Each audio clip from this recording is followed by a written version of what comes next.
O nosso grupo debateu, foi uma oportunidade muito boa de debate. Teve algumas perguntas que nos levaram à reflexão sobre a pessoa com deficiência exercer a mediunidade. Isso é possível, é um trabalho possível, né? Claro, nós chegamos a essa conclusão. Eu tenho que ficar? Está filmando? Ah, eu descer? Ah, sim, é melhor. Só um minutinho.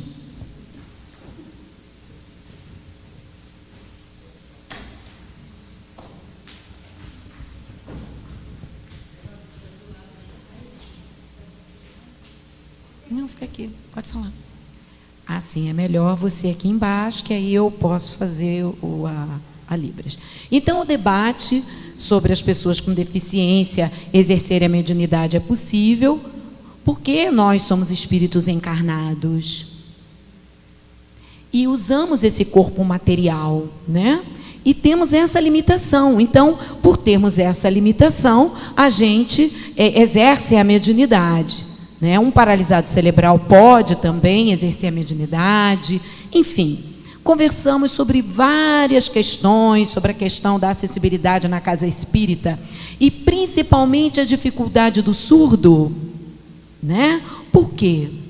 Porque o surdo tem uma língua, que é a Libras, a língua brasileira de sinais. E falta-se o intérprete dentro da casa espírita. Então, existem duas questões. Existem a falta da Libras e a falta do intérprete. Então, é necessário um curso de Libras na casa espírita para que o trabalhador espírita possa acolher o surdo, né? Então, a gente sabe que a Libras é uma língua como qualquer outra língua. Só um minuto. E também conversamos sobre a questão das pessoas cadeirantes, sobre o Jonas, por exemplo. Ele exerce a mediunidade dele, certo? Alguém do grupo falou isso. Então, tem alguns deficientes, algumas pessoas com deficientes que exercem. Agora, na casa espírita, como acolhe essa pessoa que tem paralisia cerebral? Como acolhe as pessoas com deficiência? As pessoas da casa espírita têm interesse em acolhê-los? É uma reflexão. Espera aí que ela está lendo. Bom. Então, a gente sabe que falta o intérprete nas casas espíritas. É uma questão complicada, porque não é só a casa espírita, os trabalhadores aprenderem a língua de sinais. A gente remete para fora, para a sociedade. Existe a precariedade da comunicação com essa pessoa surda na própria sociedade. E também muitas barreiras para a pessoa surda. Por exemplo, a pessoa cadeirante pode-se organizar as adaptações de acesso, as rampas de acesso, para que ele possa ter acesso à casa espírita, as rampas, claro. Para a pessoa que tem paralisia cerebral, também vai se precisar um curso para acolher essa pessoa, como vai se comunicar com ela em língua portuguesa. A pessoa cega também, que ela fala em português, o paralisado cerebral também pode falar em português, o cadeirante também. Mas e o surdo? O surdo, por exemplo, eu estou aqui, nesse momento, me comunicando em língua de sinais, e temos a Verônica como intérprete fazendo, né? A língua de sinais. E se vocês não sabem língua de sinais, como é que ficaria a minha comunicação fazendo os sinais aqui? Vocês não iriam entender. Então, a gente chegou à conclusão que é necessária a aprendizagem da língua de sinais. Esse foi o resumo que a gente colocou. Alguém gostaria de complementar alguma coisa do grupo, por favor? Foi falado com relação ao... Também...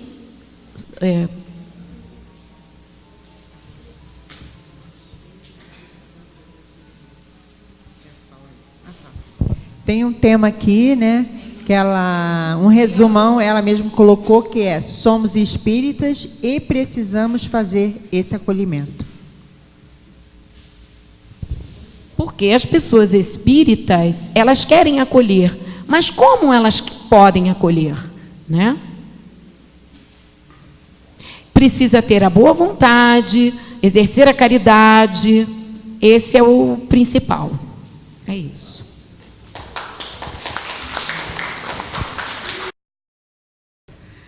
Foi falado também que a Casa Espírita, a partir das reuniões públicas, deve começar a ter essa comunicabilidade com o seu povo em geral, né?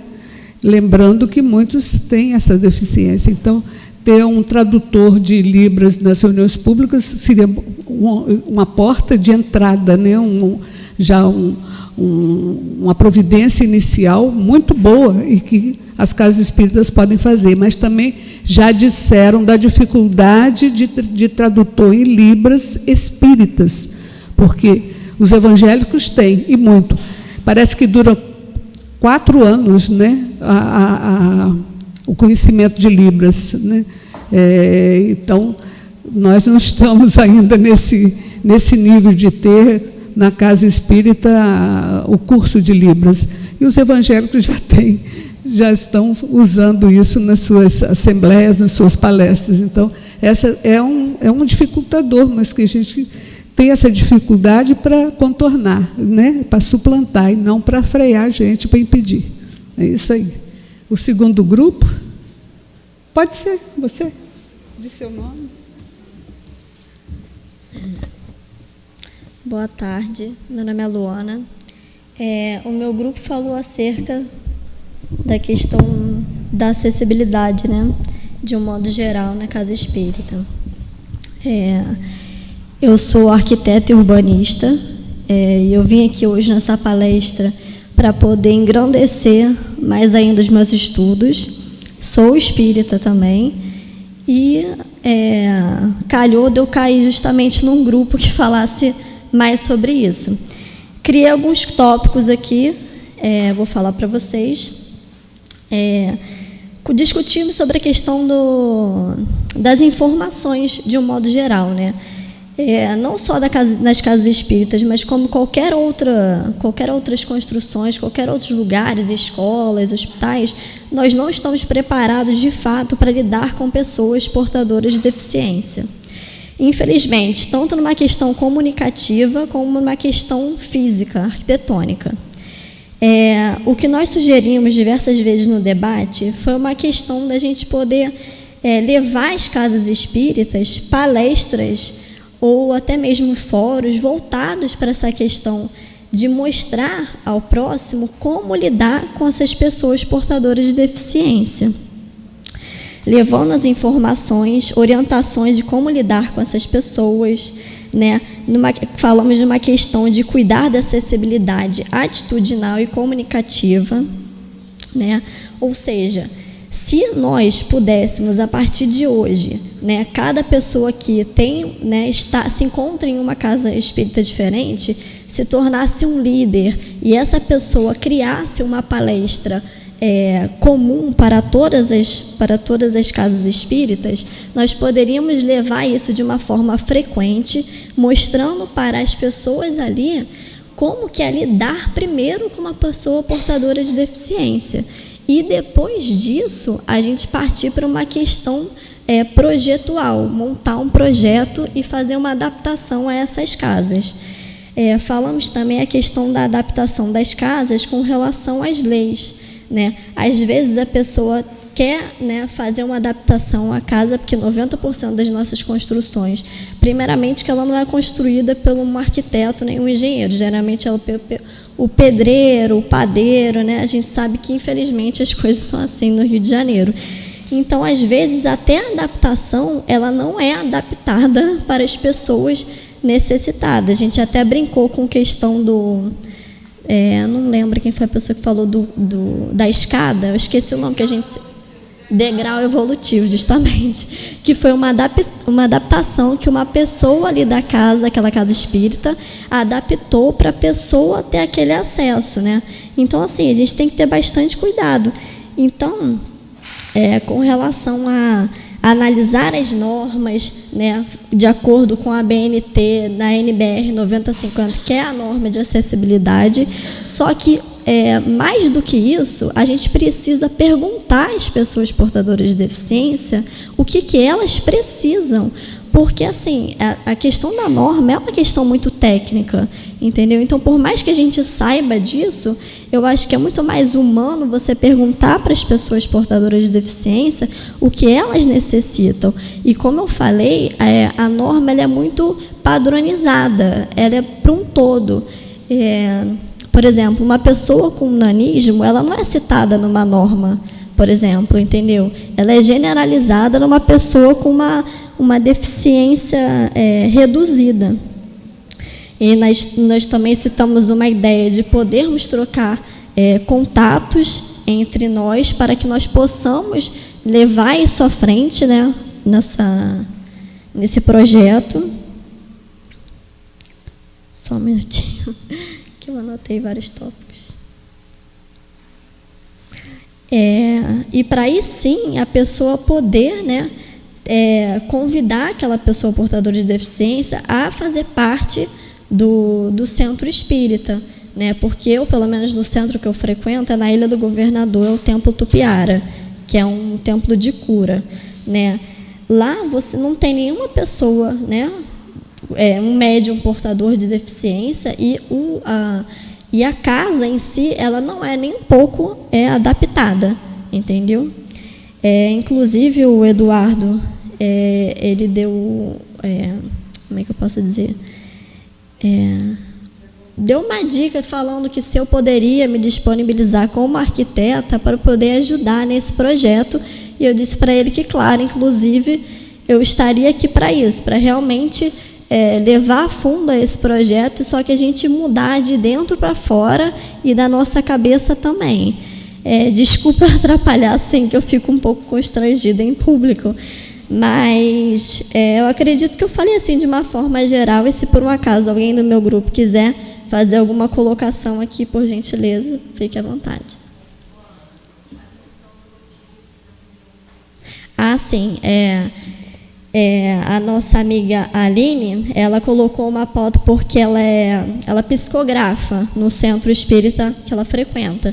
E aí ela colocou a questão do computador, se ele pode ser usado em benefício da pessoa que tem uma deficiência visual, né? E a gente ficou questionando se poderia ou se não, por ser um aparelho tecnológico, se poderia interferir na questão, né, das vibrações ali em si. E assim, a gente acredita que não, porque é um benefício para ela poder ajudar as outras pessoas, né? E a gente ficou se questionando se realmente, a gente não chegou a uma conclusão concreta, mas a gente acredita que não, porque estaria ajudando a ela a ajudar outras pessoas.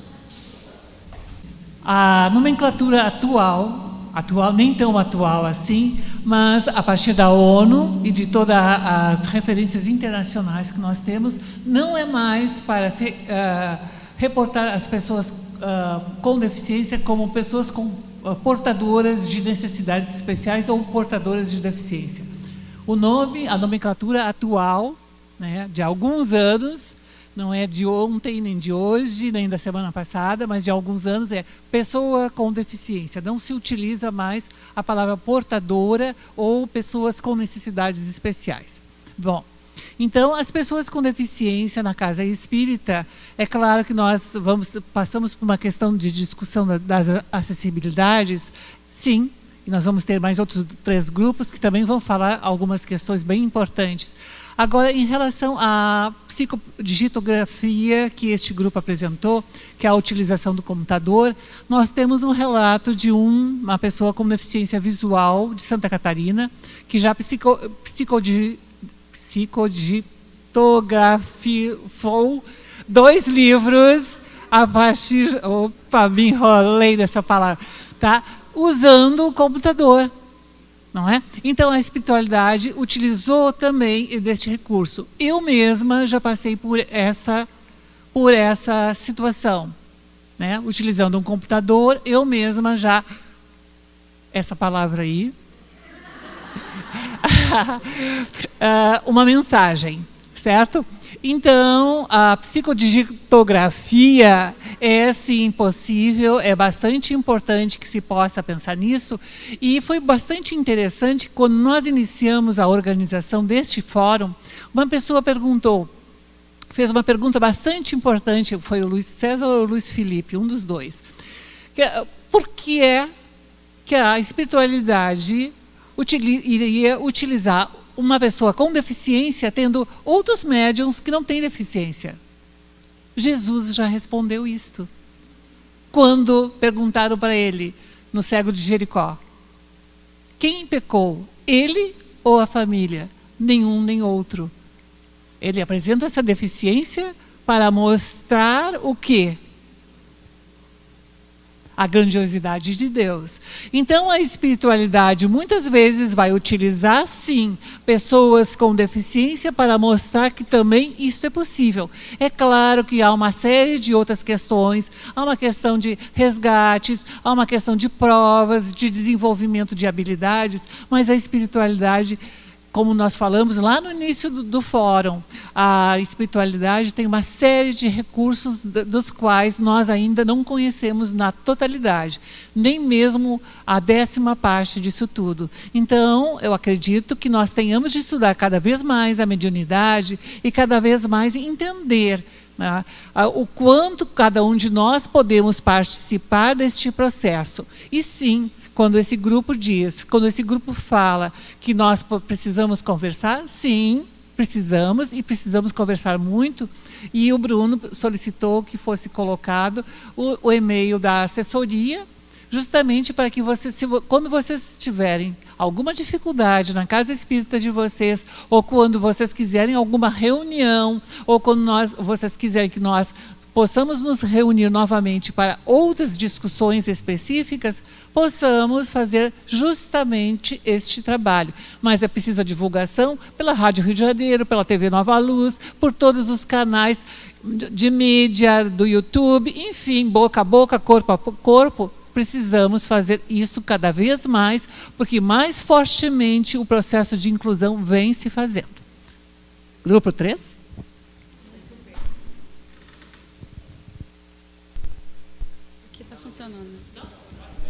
Boa tarde. Dá para dar uma levantadinha? Então, meu nome é Luciana. O nosso grupo começou com aquele questionamento que nós vínhamos recebendo aí pelos zaps, né? Se os deficientes eles podem exercer a mediunidade. E o grupo foi unânime em afirmar que sim. Né? Temos essa certeza, principalmente depois da palestra. A gente teve essa certeza de que sim. Até porque o palestrante trouxe para a gente, né, que ele tem um componente físico, mas é o perispírito e principalmente o comprometimento do espírito é que vai dar essa conotação da necessidade dele, como a nossa companheira colocou aqui, né, de desenvolver a mediunidade. Aí foi colocado que nas reuniões públicas é preciso orientar a todo mundo que usa a oralidade, seja quem vai ler a página para não colocar o livro, né, na frente, seja para a pessoa que vai fazer a prece, para ela não abaixar a cabeça, principalmente para o público surdo, que a gente entendeu também como primeiro grupo, que é aquele que é mais difícil da gente atender, né, porque a peculiaridade, a gente não está familiarizado em fazer esses usos. Então, o palestrante, ele precisa ter esse cuidado. Por exemplo, eu estou aqui, de repente, não estaria lendo meus lábios, porque eu estou de frente para o microfone, precisa ficar um pouquinho mais abaixo, né? Então, para que o lábio esteja sempre visível, a pessoa poder fazer essa leitura. E aí a gente foi informar, também foi questionado no nosso grupo, essa questão de outras religiões já terem cursos, oferecerem para poder ter o intérprete, e a gente ainda não. E a gente foi informado no nosso grupo que o CERJ vai começar aí a promover alguma coisa nesse sentido, através da assessoria de inclusão e acessibilidade, que é coordenada pela nossa companheira Sônia, que em breve vai haver essa disponibilidade, a gente quer saber se é verdade, né, de cursos de Libras e audiodescrição, até para a gente... Sim. Isso está nos planos.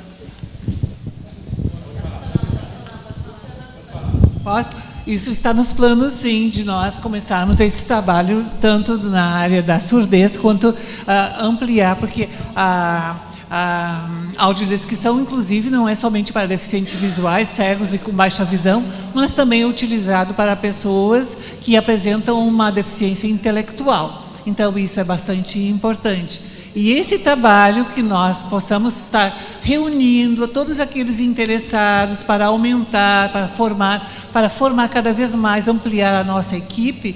E nós também estamos com uma equipe pensando na formação de vídeos inclusivos para disponibilizarmos. A informação está aí presente, mas muitas vezes não está presente para o movimento espírita, com a fala espírita. Então, nós também estamos promovendo, já começamos as nossas reuniões, os nossos encontros, para justamente começar a organizar esses vídeos inclusivos e, a partir do CERJ, fazer a distribuição ou colocar a disponibilização das casas espíritas. Mas nós aqui estamos às ordens de todos vocês para todas as ideias, sugestões e para que possamos em conjunto, porque inclusão não acontece de uma forma isolada. Assim como esse grupo apresenta que nós temos que colocar o fone um pouco mais, o microfone um pouco mais para baixo, para que os surdos possam fazer obrigada. A leitura labial, isso é ego, mas não nesse sentido. É importante que vocês possam fazer isso aqui para que se saiba aonde está localizada a pessoa que está falando. Porque a minha voz está saindo na caixa de som. A pessoa cega vai direcionar a sua cabeça, o seu ouvido, para a caixa de som. E não para mim. Então, muitas vezes nós precisamos falar um pouquinho fora do microfone para a pessoa saber de onde realmente a pessoa está falando. Então, são pequenos detalhes que vai trazer um custo financeiro para a casa espírita, mas que vai promover uma inclusão extremamente forte. E quando a pessoa com deficiência vai em uma casa, quando ela é recebida, quando ela percebe que ela é pensada, ela volta. Não adianta aquela casa ter rampas, não adianta aquela casa ter elevador, porque se ela não for acolhida, se ela não for vista e ouvida, ela não volta. Então, este movimento nosso de acessibilidade nas nossas atitudes são bem mais importantes do que aquela acessibilidade física. A acessibilidade atitudinal conta muito mais do que tudo isso. E para isso nós vamos precisar fazer trocas e conversar cada vez mais sobre isso. Obrigada. Obrigada a você. A gente, só para terminar. Então, foi colocado justamente isso, que a acessibilidade ela não é só física, e a nossa companheira Margarete trouxe para a gente um termo que eu vou levar para mim, né? Que ela falou que a gente precisa ter uma acessibilidade interna, né? Ter esse olhar com cada um que chega, porque cada um que chega com uma necessidade, independente dele ser deficiente ou não, e olhar essa pessoa, seja um morador de rua, né? Seja as famílias homoafetivas que a gente tem, cada um companheiro, como alguém que busca a casa, em busca desse progresso, né? Trabalhar junto aos nossos trabalhadores, a quem acolhe, a quem atende, essa necessidade dessa busca é o que vai levar a gente a esse processo aí.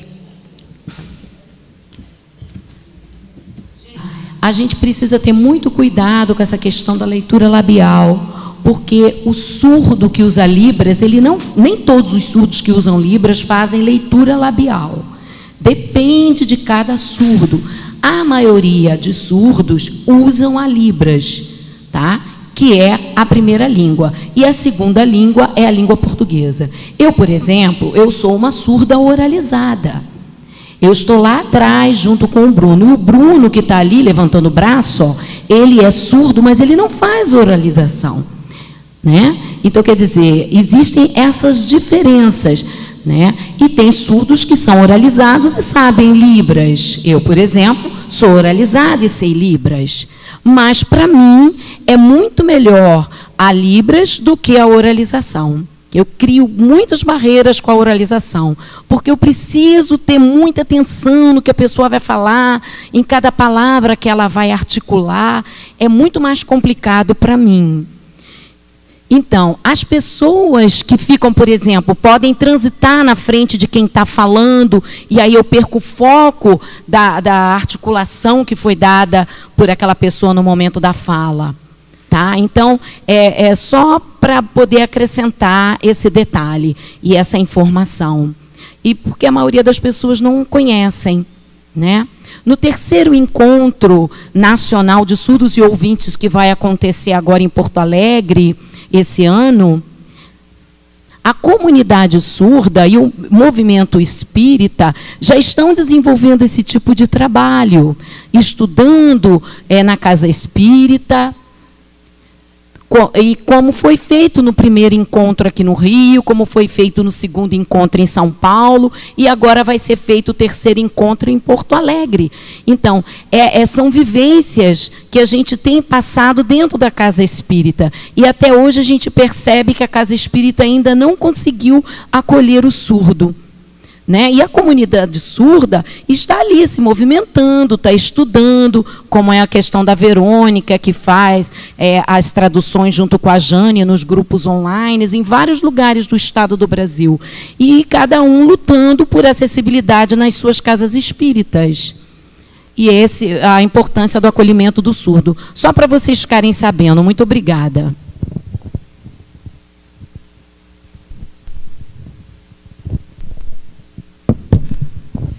Sim, mas nós também temos de pensar na pessoa com deficiência auditiva, que não é o surdo.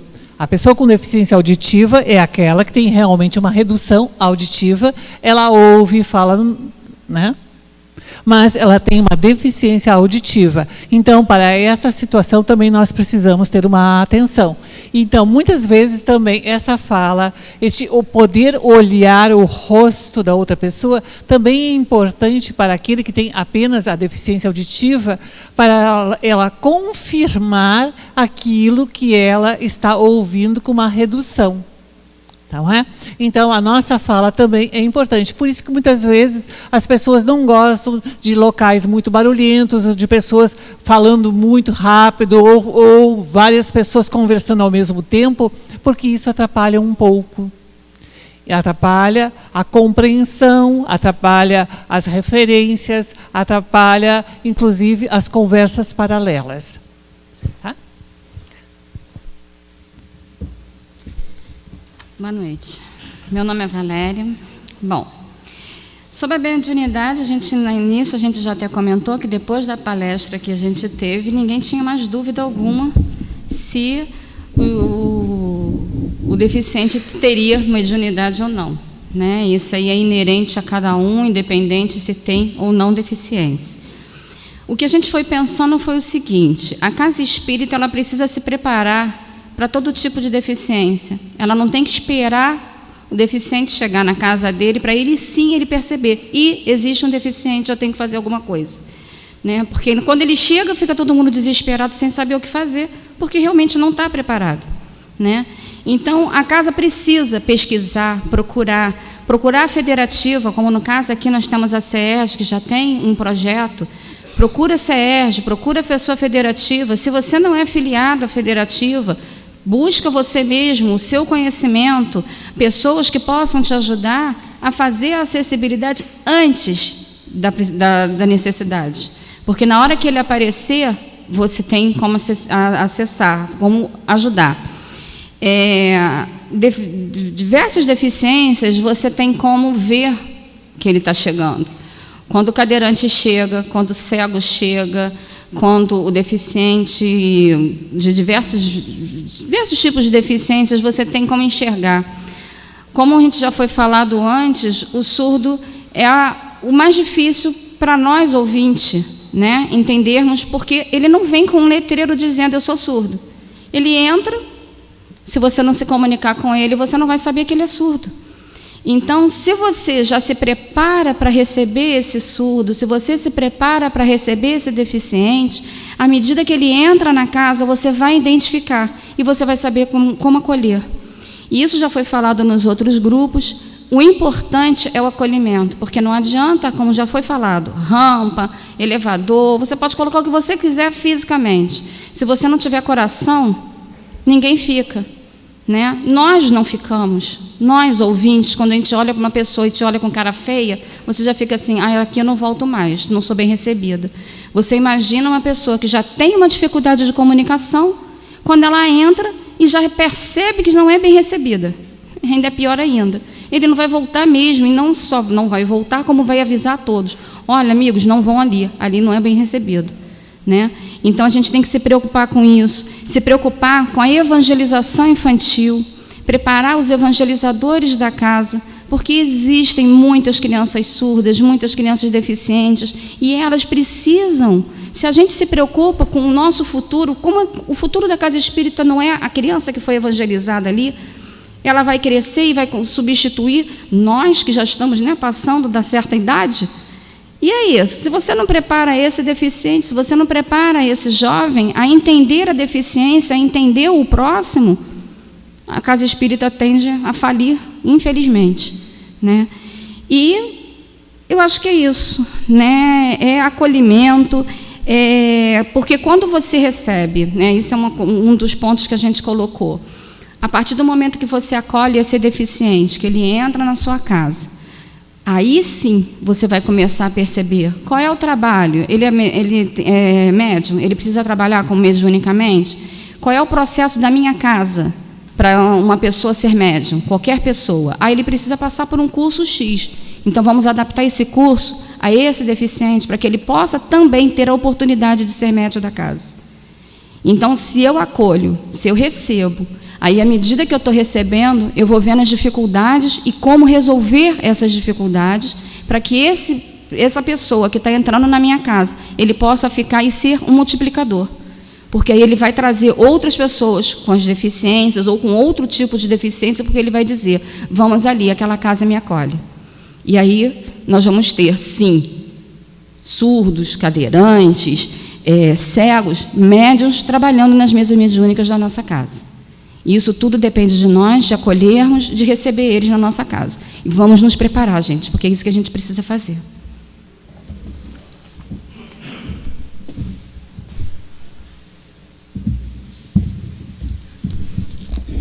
Bem, boa noite a todos. Meu nome é Ricardo.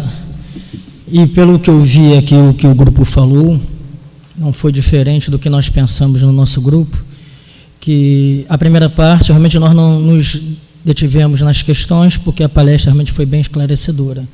Mas o que nós nos prendemos foi principalmente na questão que foi falada aqui do acolhimento, da casa estar preparada. E quando nós falamos, que não é frase minha, já foi dita aqui anteriormente, que, né, a casa cria acessibilidade, não basta simplesmente fazer uma rampa de acesso.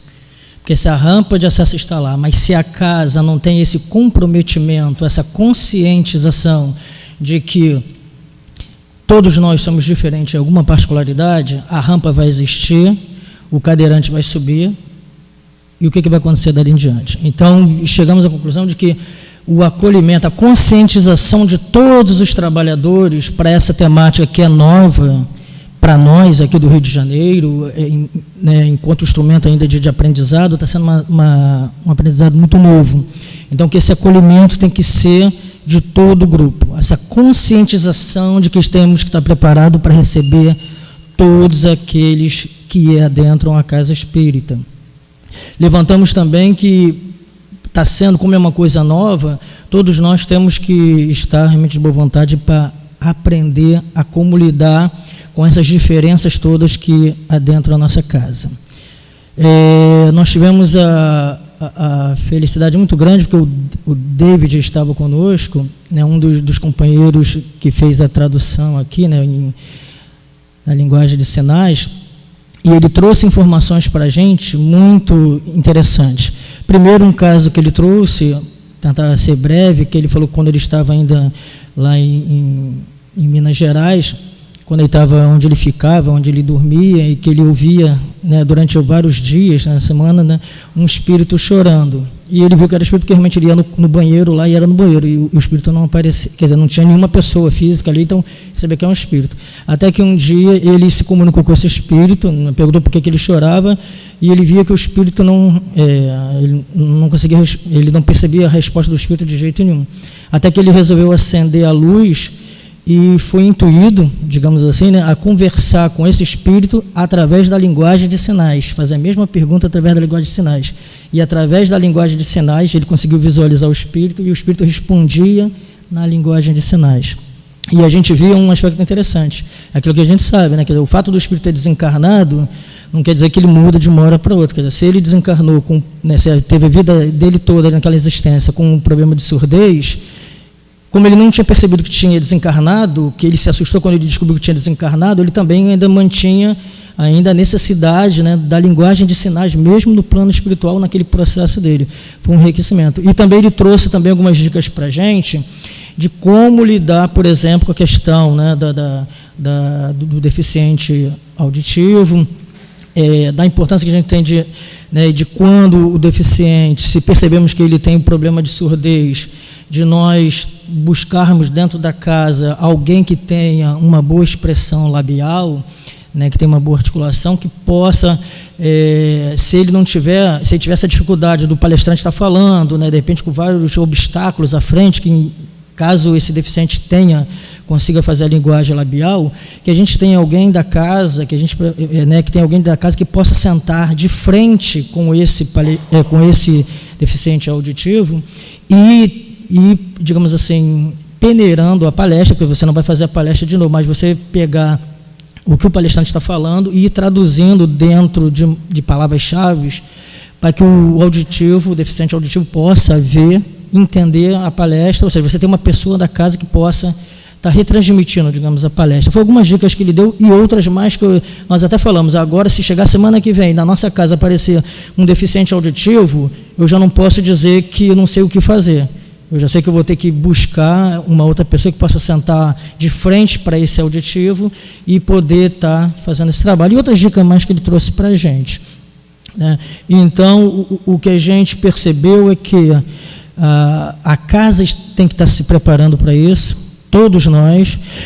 Chegamos à conclusão de que talvez nós tenhamos aí, talvez 2 décadas, talvez daqui a 2 décadas, espero até menos, mas que todos nós do Rio de Janeiro estejamos engajados nisso, entender essa necessidade de trabalhar de lidar com os deficientes, e chegamos também a uma conclusão que foi muito boa para a gente, que quando a menina botou aqui, onde estão os deficientes espíritas, né? Então a gente chegou também à conclusão que, na verdade, os deficientes somos nós, que não conseguimos entender a necessidade que o deficiente tem. Porque o deficiente, qualquer seja a sua matriz, ele sabe muito bem o que ele precisa. Como nós, que somos chamados, entre aspas, de normais, por termos todos os 5 sentidos, nós que, na verdade, somos os verdadeiros deficientes, por não entendermos a necessidade do outro.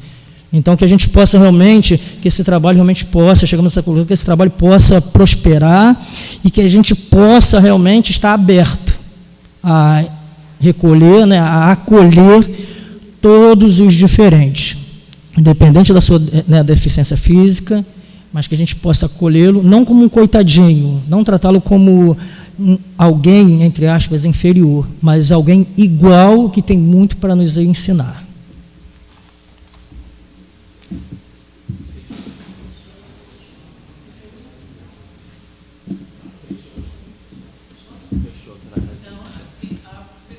Deixa ele ligar o microfone.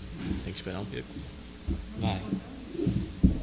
Bom, antes da Jucinha fazer o encerramento com a prece, nós queremos agradecer a todos vocês, agradecer a todos que aqui estiveram, agradecer todas as colaborações e convidar a todos que quiserem participar, dando sugestões, entrando em contato conosco, para que nós possamos justamente construir esse trabalho.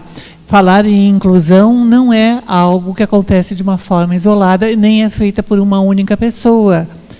Inclusão é um processo. Hoje nós temos que a Lei Brasileira de Inclusão fala na inclusão de pessoas com deficiência, mas também fala na inclusão de pessoas com mobilidade reduzida. E pela lei, tanto lei brasileira quanto pela legislação internacional, as pessoas com mobilidade reduzida são aquelas, por exemplo, grávidas, gestantes, idosos, crianças, pessoas que aconteceu algum acidente, estão fraturadas, pessoas com alguma deficiência ou com alguma dificuldade temporária ou não, obesos, analfabetos, enfim. A inclusão não lida apenas com a deficiência, a inclusão lida com a diferença.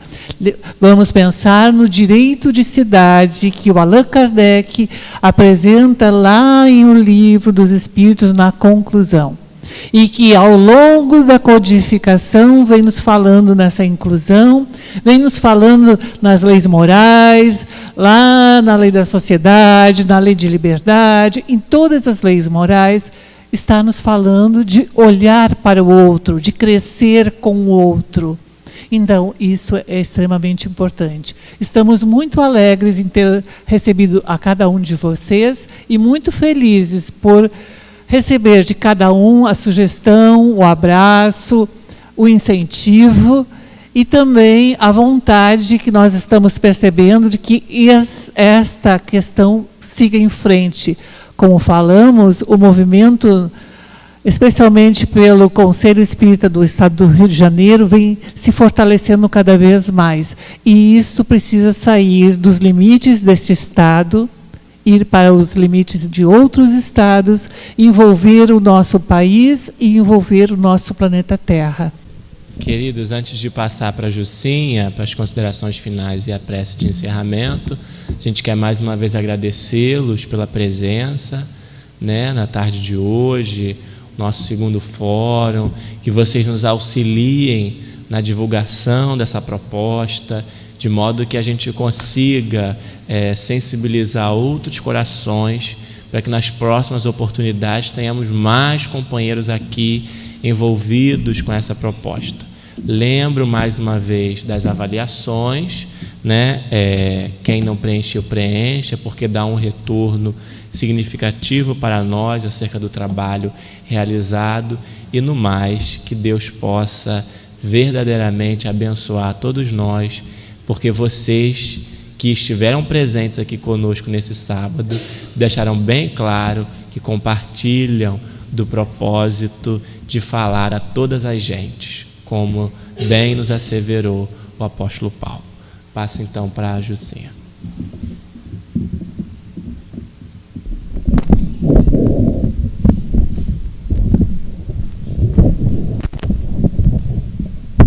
Agora é só um convite para orarmos, fechar os olhos e permitir que a nossa alma vá buscar a dimensão espiritual, permitir que essa dimensão espiritual adentre a nossa percepção, o nosso organismo, e orar a Jesus, pedindo a esse suave dispensador das forças cósmicas, esse suave administrador das forças emanadas do Pai em nosso benefício, que nos auxilie nesse momento, que permita possamos receber desse sol que irradia do seu espírito, do seu coração amoroso, essas bênçãos que nos acalma a alma, que nos sossega o espírito, mas que ao mesmo tempo nos agita na busca de melhora para nós e para essa humanidade. Jesus querido, ensina-nos, Senhor, aquela plenitude que que vem do aprendizado do amor, Senhor. Ensina-nos, Mestre, que a nossa função na terra, como pessoas ligadas ao Teu coração, como os discípulos vossos, Senhor, ensina-nos que o maior mandamento para nós é a fraternidade, é o amor, é a tolerância, é a misericórdia. E todas essas filhas diletas do amor que nos ensinaste, Jesus. Que o maior comportamento, o melhor comportamento que possamos ter, a melhor atitude que possamos ter em relação ao nosso semelhante, seja o da fraternidade, de entendermos como nossos irmãos, todos, indiferentemente, Senhor, porque somos todos nós muito limitados ainda diante do que esperas de nós. Permita então, Jesus, possamos assimilar as Tuas energias amorosas em relação a nós e que possamos fazer o diferencial em nós mesmos, alterando o nosso comportamento, a nossa maneira de ser perante os nossos semelhantes, para que um dia possamos ver surgir as luzes da fraternidade numa terra renovada. Muito obrigada, Senhor, por esse banquete, e obrigada a todos pela presença, que assim seja.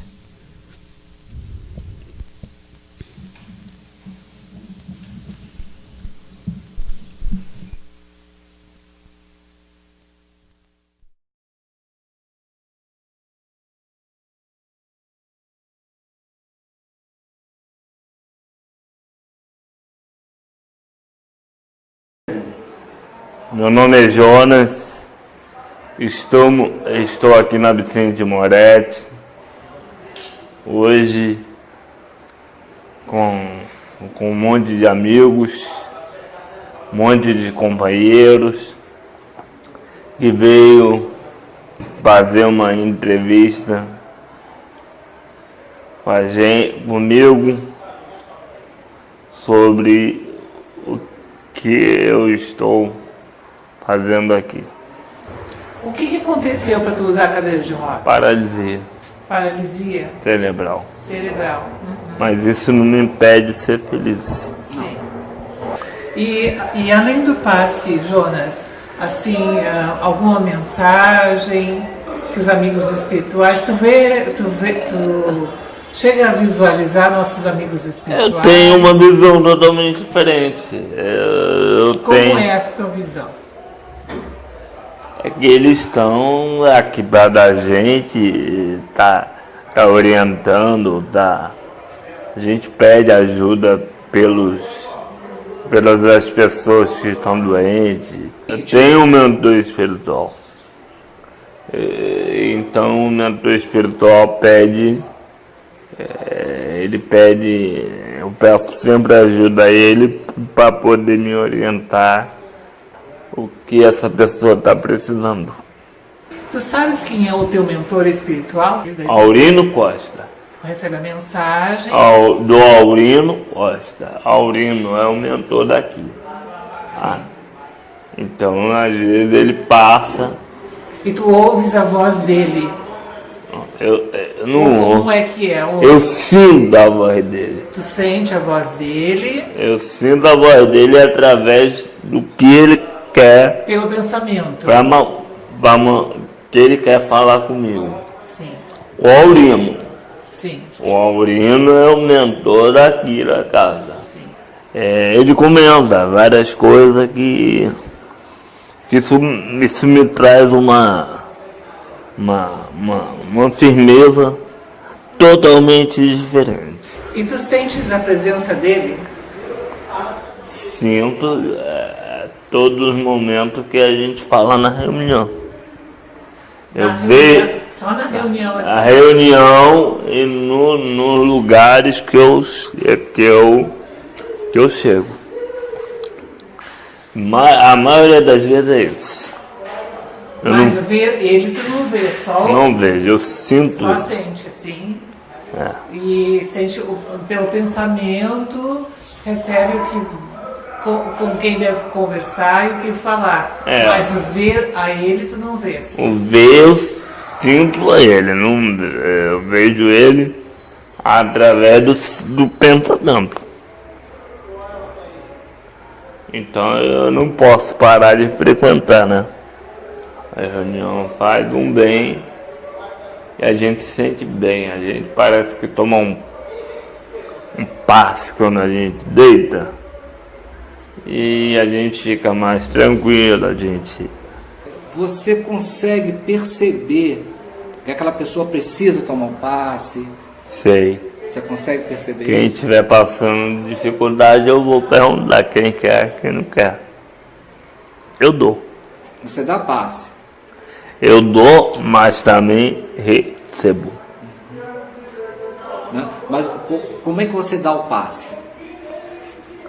A transfusão de energia. Eu passo essa transfusão de energia. Uhum. Eu tenho essa... Como é que eu vou explicar? Eu tenho essa percepção. Tu sente essa energia saindo das tuas Da mãos? minha mão, eu não passo à toa. Eu recebo, eu venho através da pessoa, sento com ela, você quer um passe? Como a gente está fazendo aqui, eu estou falando normal, tá? E se a pessoa quiser, eu dou. Eu dou e recebo. Quando a gente está conversando, a gente tá sendo intuído pela espiritualidade. Aí você falou que você olha para a pessoa e você sente alguma coisa. Eu tenho essa visão. Porque nem sempre o Aurino ou o outro espírito Pode, fala para você. nem você para ninguém sente, fala, eu sinto. Você também sente, então. Através do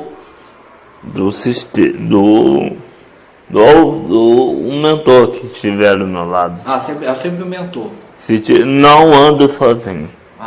Entendi. Eu ando sempre com o mentor espiritual. Tu sente a presença dele contigo? Toda reunião que eu vou, eu sinto que tem um mentor espiritual mesmo. Daí tu sente o quê? Um calor? Eu sinto uma paz. Paz? Eu sinto um cheiro diferente? Uma tranquilidade, uma paz, um amor que está me trazendo uma felicidade. E isso me comove muito. E no teu corpo, tu sentes alguma diferença no teu corpo? Assim, tu sente alguma diferença naquele momento?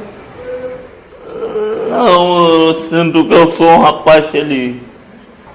E na casa espírita, aqui no Vicente Moretti, tu trabalha no passe e mais alguma coisa que tu fazes ali? Tu estuda, não. faz palestra? Eu só faço palestra quando não tem ninguém. Quando não tem ninguém. Pode me escolher à vontade. Daí como é que é? Alguém escolhe o tema? Escolhe um tema e a gente vai falando o momento que a gente tem. Bacana. Juliano. De noite, assim, quando tu sonha que tu saiu da cadeira de rodas? Eu me desprendo. Se desprende? Como é que é isso? Conta pra nós. Eu me desprendo. Quando eu estou dormindo, eu estou fazendo um trabalho.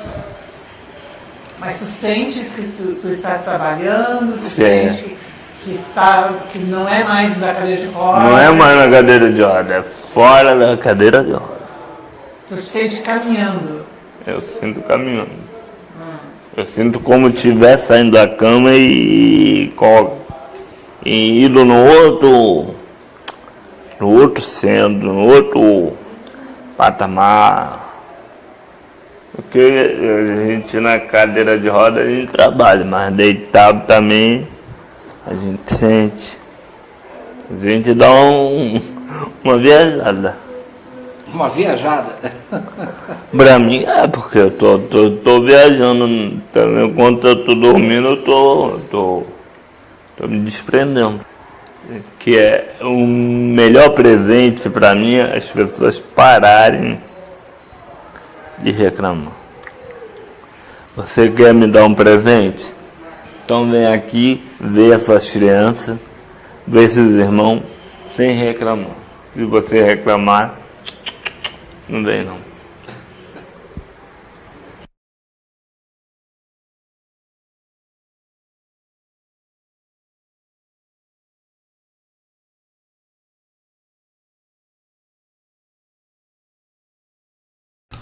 Olá, meu sinal é este. Meu nome é Tereza Leança. Onde moro? Moro no interior de Sorocaba, na cidade de Araçoiaba da Serra, no estado de São Paulo. Gostaria de explicar que sou médium espírita, iniciei um trabalho experimental na aplicação de passes. Foi um trabalho realizado em conjunto com um médico espiritual. Foram alguns anos na área da saúde, mas somente com aplicação de passes. Durante a aplicação dos passes, me sentia muito emocionada pela proximidade dos meus amigos espirituais a me inspirar. E também era mais fácil, pois não precisava de comunicação com eles. Era somente a aplicação dos passes. Sentia algumas sensações, como calor e etc. Foi um ótimo trabalho. Alguns anos depois, fui convidada a trabalhar com a clareaudiência. No princípio, fiquei preocupada porque como eu ouviria e me comunicaria com o doutrinador? Mas a sorte que naquele momento as pessoas ficavam em silêncio. Sou surda bilíngue e oralizada, mais limitada para ouvir e usuária de Libras. Já atuei na casa espírita em 2 trabalhos, sempre com a mediunidade da clareaudiência. Às vezes me atrapalhava porque achava que estava utilizando a minha própria voz. No início foi um pouco confuso. O doutrinador sabe que sou surda. Ele sempre está perto de mim e, por utilizar aparelho sonoro individual no ouvido direito, consigo ouvi-lo. Entendo o que ele informa e me concentro com o plano espiritual,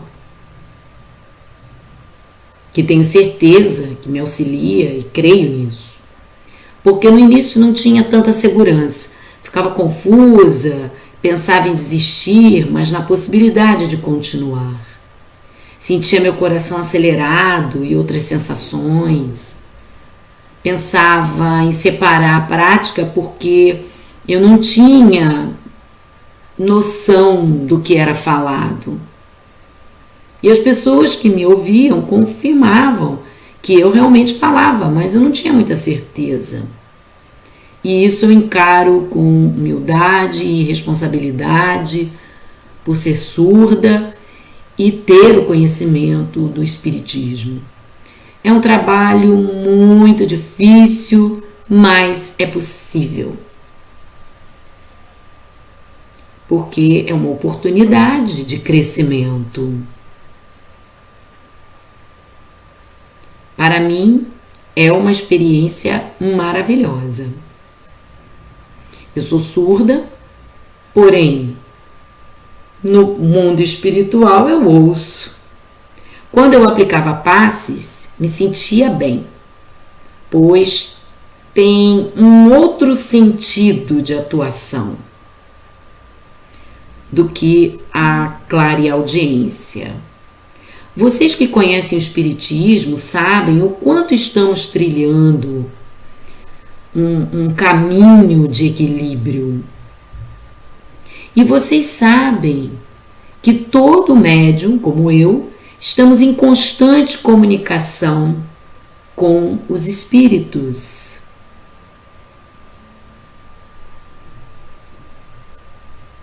Precisamos dar atenção na experiência dessa prática. Eu me sinto muito feliz pela oportunidade de ser surda e estar desenvolvendo o trabalho mediúnico. E agradeço especialmente a essa equipe que acredita na minha capacidade enquanto surda e no carinho que tem comigo. Como, por exemplo, o doutrinador, ele fez com que eu me percebesse e percebesse o ambiente mediúnico espiritual. Ele me permite realizar o trabalho da comunicação. É o momento que entendo o que estou ouvindo, simplesmente. Então, a comunicação é real. Esta é a minha experiência.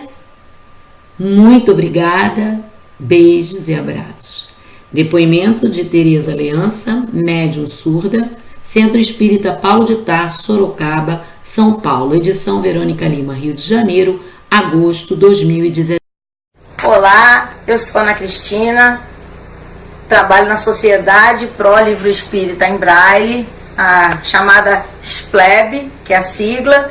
Aqui nós produzimos livros espíritas em Braille para que os cegos possam ler, e eu estudei aqui e fiz evangelização, sempre trabalhei como voluntária e descobri, vamos dizer assim, a minha mediunidade ainda muito novinha, porque eu sempre fui muito intuitiva, tinha premonições, alguns sonhos com pessoas desencarnadas, sonhos muito reais. E há uns 17 anos, mais ou menos, eu fui convidada pelo Luiz Antônio Mileco a participar de um grupo de estudos que ele manteve aqui na casa por muitos anos, que pretendia comprovar a mediunidade nos cegos. Não exatamente para mostrar que os cegos pudessem ser médiuns, porque no livro dos médiuns, Kardec deixa bem claro que um cego pode inclusive ver como Mileco via, já que a comunicação entre os espíritos encarnados e desencarnados é feita perispírito a perispírito. Então, o Mileco via, e eu também vejo ocasionalmente, embora essa não seja a minha faculdade mais trabalhada. A faculdade que eu exercito ultimamente é a psicofonia. E nessa reunião, Mileco fazia pesquisas e escreveu até alguns trabalhos mostrando que o cego, sendo médium, andando, escrevendo no sistema comum, e ele está dando uma prova cabal da sobrevivência da alma, da comunicabilidade, já que ele não vê, e mesmo não vendo, ele pode se locomover e produzir escritos, enfim, produzir fenômenos que ninguém poderia dizer que um cego produziria. Porque a psicofonia, como a própria evidência, pela experiência que a gente tem das reuniões, são faculdades que o cego exercita naturalmente. A gente percebe a vibração de uma entidade que se aproxima, a gente sente um pensamento ou observa uma reação física, uma mudança na respiração, um sentimento, e a gente começa a falar e a coisa acontece como em qualquer reunião, como acontece com qualquer médium, traz a comunicação naturalmente.